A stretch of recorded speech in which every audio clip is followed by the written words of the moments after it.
Fixator in a cat from fracture laxation of tibial tarsal joint. So I'll be showing you how to bandage it. So apply the triple antibiotic ointment over the pain skin interface, over the incision, on each sides.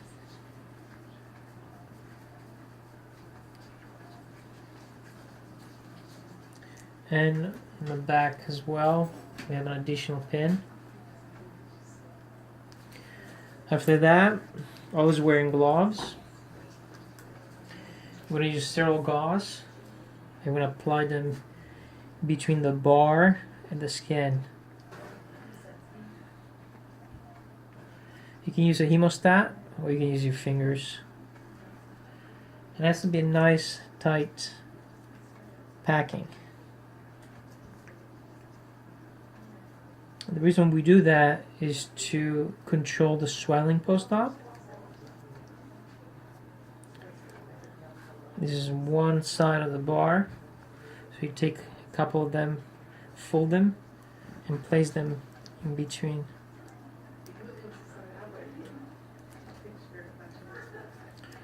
Go all the way up.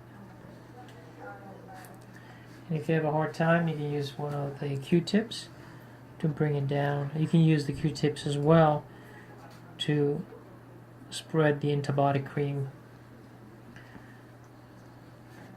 Q-tip.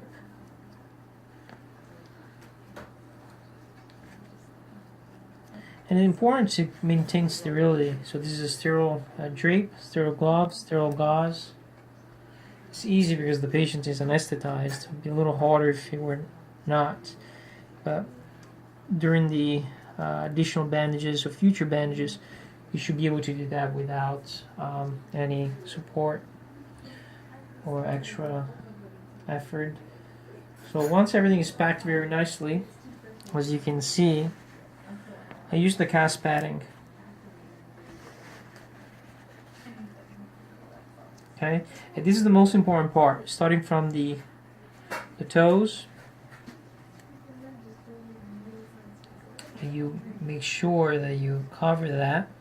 Otherwise, if you just wrap the external fixator, you'll be developing a tourniquet effect, and the distal aspect of the limb will die off because you're compromising the venous return as well as the blood supply to the paw.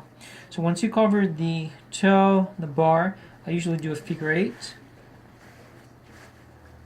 So I go from the bottom to the top, go on the other side, bring it back down. So that allows you to make this bandage pretty tight. And then you go down to the lower paw and really try to feel and match it with the width of the external fixator. And then you can go back up. So figure 8, and then go back down. Make sure it's very flat. Go back up. Go back down, and now the width is pretty much homogeneously noted. So a little bit more up here. And don't be shy using cast padding. It minimizes chances of complication. The other important thing that we do in this case is in the back you have the calcaneus from here as a pressure point. And a lot of these patients will develop pressure sores. So I'm going to show you how to use a donut. So you fold the cast padding over your palm and then you invert it on itself. And you can read a donut. And then what you do with that, you put it right behind the hock area. So it prevents the cling or the stretch gauze to put too much pressure over that point and then creating a pressure sore. So you can see there's an opening in this area where the stretch gauze is not applying any type of forces over that. Now this is very important to really put it tight. This is an external fixator, so it's not going anywhere. And then now you created pre-homogeneous bandage in thickness. You can just go back and forth. Make sure it's not going to slide. So what I do is I go all the way up, and I use the bars as an anchor point, so it's not going to slide. And for that matter, you don't need the stirrups, so the tape that you use to prevent the sliding motion of that bandage. So the other thing that I check is how soft the bandage is. It has to be pretty soft, so you can squeeze it and you have that nice feel. And then after that, so we can finish the stretch gauze. You can do the same thing. You can do figure 8, back down, and then go back up. After these, we're going to use the wrap. A lot of people like to stretch it. Use the elastic property that he has, and then go roll it itself and just lay right on it. Start from the bottom and then go to the top.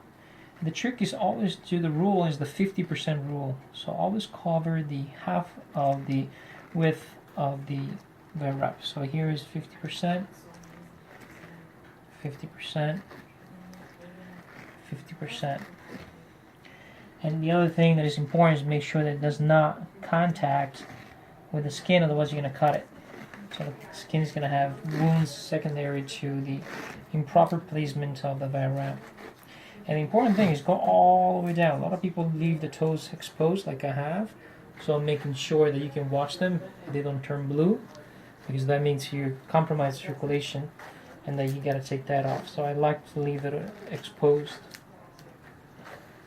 And then you cut that. Now, the important thing, this bandage is not going anywhere because it's anchored to the external fixator. So that is the way you do a bandage for an external fixator.